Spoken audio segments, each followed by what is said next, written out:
தேவஜனமே, victory gospel search விடுதலையின் சுவிசேஷ சபை வழியாய் உங்களுக்கு கிருபையும் சமாதானமும் உண்டாவதாக. இன்று தேவன் உங்களுக்கு தரும் ஆவிக்குரிய வார்த்தை என்ன அப்படின்னா, யோசுவா 1:5, நீ உயிரோடு இருக்கும் நாளெல்லாம் ஒருவனும் உனக்கு முன்பாக எதிர்த்து நிற்பதில்லை.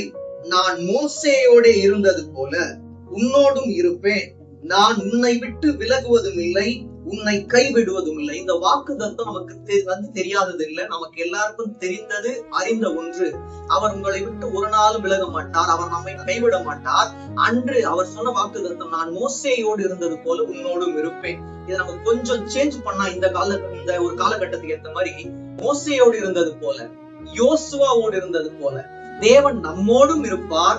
நம்மை அற்புதமாய் அநேகருக்கு முன்பாக ஒரு வித்தியாசமாய் எடுத்து அவர் பயன்படுத்துவார். அவர் சொல்றாரு, நான் உன்னை விட்டு விலகுவதும் இல்லை, உன்னை கைவிடுவதும் இல்லை. அன்று மோசேக்கு மட்டும் இல்லை, யோசுவாவுக்கு மட்டும் இல்லை, இன்று தேவன் உங்களுக்கு தரக்கூடிய ஒரு ஆவிக்குரிய வார்த்தையும் இதா. அவர் உங்களை விட்டு ஒரு நாளும் விலக மாட்டார். உயிரோடு இருக்கும் நாளெல்லாம் நம்ம எதிர்த்து யாரும் நிக்க மாட்டாங்க. அதனால நம்ம எதை கண்டு கலங்க வேண்டிய அவசியம் இல்ல. அவர் நமக்கு துணையாக இருக்கும் போது அவர் நம்மை ஒரு நிமிடம் கூட கைவிடுகிற தேவன் அல்ல.